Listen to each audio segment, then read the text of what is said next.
Assalamualaikum warahmatullahi wabarakatuh. Waalaikumsalam warahmatullahi wabarakatuh. Selamat malam, Pak. Selamat malam. Ya, kali ini kita sedang berada di acara Pekan Investasi Sampit Expo dalam gelar wicara Kurikulum Merdeka Kabupaten Kota Waringin Timur dari Dinas Pendidikannya ya, Pak. Siap. Nah, sebelum kita mulai podcast ini, Bapak diperkenankan untuk memperkenalkan diri terlebih dahulu ke audiens itu. Oke. Assalamualaikum warahmatullahi wabarakatuh. Waalaikumsalam. Perkenalkan, nama saya Nandar, selaku Kepala SMP Negeri 4 Cempaka, sekaligus Ketua MKKS Ciliriwut yang berlokasi atau wilayahnya Kecamatan Kota Misi, Cempaka dan Cempaka. Oke, sekarang giliran saya ya Pak. Perkenalkan, nama saya Kaira Gendis Muhardianto dari SMP Negeri 1 Sampit selaku pembawa acara gelar wicara yang kebetulan juga sekarang menjabat sebagai Ketua OSIS SMP Negeri 1 Sampit periode 2024 sampai dengan 2025. Pada gelar wicara kita kali ini, saya akan mempertanyakan beberapa pertanyaan kepada Bapak. Jadi Bapak diperkenankan untuk menjawabnya ya. Siap. Ya, dimulai dari pertanyaan pertama. Bagaimana pengalaman Bapak dalam mengelola kurikulum merdeka di MKKS Bapak? Siap. Untuk pengelolaan kurikulum merdeka, terutama di wilayah MKKS Ciliriwut, tentunya yang pertama seiring dengan dikeluarkannya Permendikbud terkait dengan implementasi kurikulum merdeka di satuan pendidikan. Langkah-langkah yang pertama, selaku Ketua MKKS, saya melakukan sosialisasi dalam kegiatan rutin wilayah kerja MKKS dengan menyampaikan hal-hal yang terkait dengan pelaksanaan kurikulum merdeka itu sendiri di satuan pendidikan yang berada di wilayah MKKS kami. Jadi gitu ya Pak. Oke, kita ke pertanyaan selanjutnya. Bagaimana capaian dalam pengelolaan kurikulum merdeka yang telah Bapak laksanakan tersebut? Oke, capaian pengelolaan kurikulum merdeka khususnya di wilayah MKKS Ciliriwut memang belum optimal, dalam artian seiring dengan perkembangan waktu itu kan kurikulum merdeka kan yang pertama itu kan karena masih ditawarkan ya, sekolah-sekolah itu kan masih diberi pilihan. Kebetulan kalau sekolah kami sendiri itu mulai tahun 2022 itu sudah ditetapkan sebagai pelaksana program sekolah penggerak.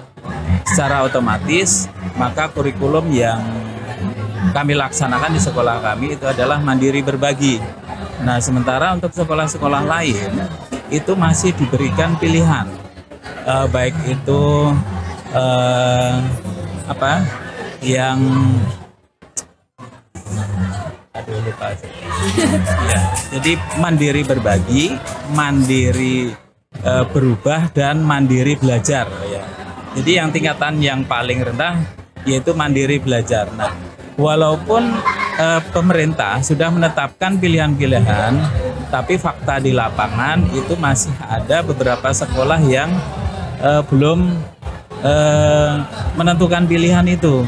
Nah, sehingga sampai saat ini dengan yang ditetapkan oleh pemerintah mulai tahun ajaran 2024-2025 ini, maka seluruh satuan pendidikan semuanya harus sudah melaksanakan kurikulum merdeka yang diimplementasikan pada satuan pendidikan masing-masing. Kalau sekarang kan sudah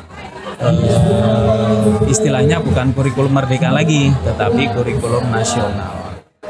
Nah, jadi alhamdulillah secara bertahap itu untuk tahun ajaran 2024 4 2025 kami cek itu dan kami konfirmasi dengan teman-teman di wilayah KKS kami, semuanya sudah terdaftar sebagai sekolah pelaksana kurikulum merdeka. Oke.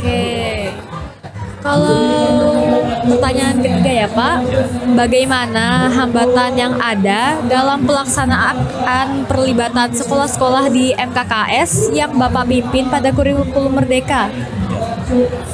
Hambatannya ya pasti ada lah. Ya. Hambatan pasti ada. Apalagi ya mohon maaf ya. Istilahnya pemahaman setiap orang itu kan berbeda-beda ya. Ada yang menerima, ada yang menerima dengan syarat, ada yang menolak. Karena pada dasarnya perubahan kurikulum ya, perubahan kurikulum itu dalam dunia pendidikan itu adalah suatu hal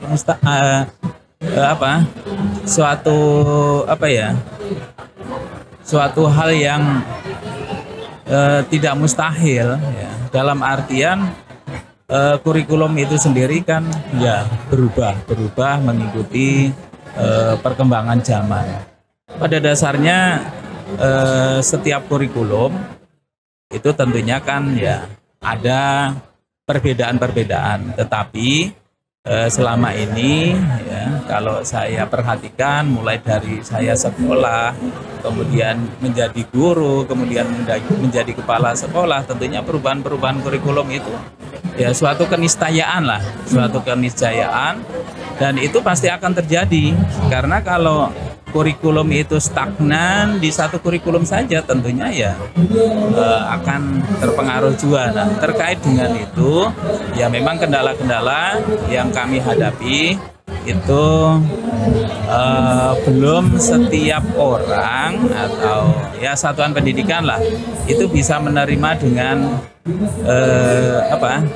tren yang ada. Jadi mungkin masih merasa nyaman di zona yang ada ini, nah itu ya, sehingga untuk melakukan perubahan-perubahan itu terasa berat. Tetapi pada dasarnya kalau sudah dilaksanakan itu ya lambat laun maka nanti akan menjadikan suatu hal yang biasa. Jadi memang yang menjadi hambatan paling utama itu adalah SDM-nya, jadi sumber daya manusia itu sendiri. Tapi mudah-mudahan ya seiring perubahan waktu itu nanti ya, dengan kolaborasi ya dan koordinasi dari setiap pendidik maupun tenaga kependidikan dan juga satuan pendidikan yang ada di wilayah MKKS kami, mudah-mudahan nanti bisa teratasi secara perlahan. Mungkin itu ya.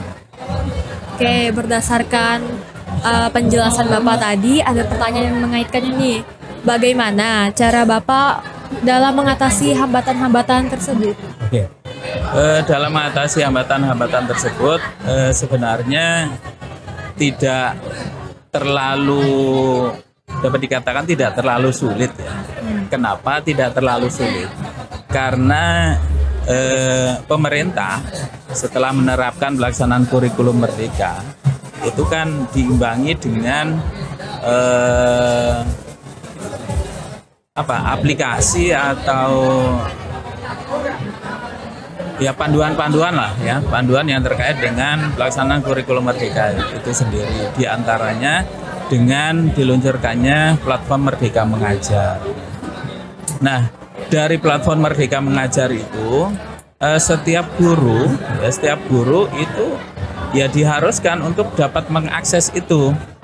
Nah, secara otomatis kan mau tidak mau, suka tidak suka, itu dari hambatan-hambatan khususnya yang mungkin awalnya cuek, ya kurang peduli dengan perubahan yang ada.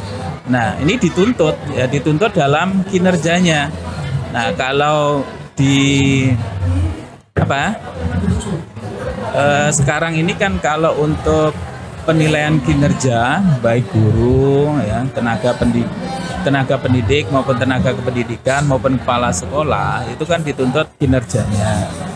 Kalau kinerjanya, nah kalau dulu melalui e-kinerja yang dikelola oleh BKN. Nah sekarang untuk pengelolaan kinerja itu sudah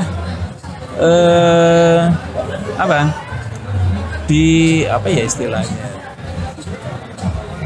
kalau line sinkron sih apa ya istilahnya, pengelolaan kinerja sekarang ini sudah di samping e-kinerja itu menggunakan pengelolaan kinerja pada platform Merdeka Mengajar. Nah, itu setiap guru dan kepala sekolah itu penilaiannya di situ. Nah, sehingga mau tidak mau, suka tidak suka, itu setiap guru maupun kepala sekolah yang harus melakukan kinerja. Nah, dengan melakukan kinerja itu, ya sedikit banyak hambatan-hambatan itu sudah teratasi dengan sendirinya tanpa harus kita memaksa-maksa. Karena kalau sudah sistem yang mengharuskan itu ya mau tidak mau, karena kalau tidak mengikuti maka akan berdampak pada dirinya sendiri.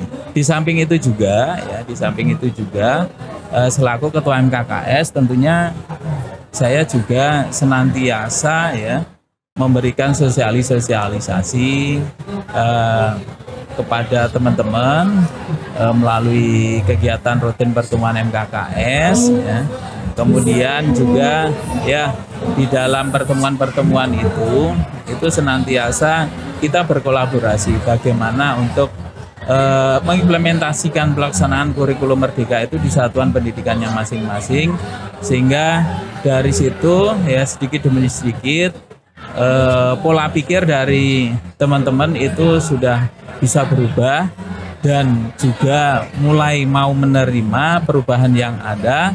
Nah, sehingga dari perubahan-perubahan yang ada itu nanti itu berharap hambatan-hambatan tadi itu bisa terminimalisir lah ya, bisa terminimalisir ya, sehingga pelaksanaan atau implementasi kurikulum Merdeka itu nanti bisa diterapkan di dalam satuan pendidikan masing-masing. Mungkin itu ya. Ya, penjelasan yang sangat menarik ya Pak.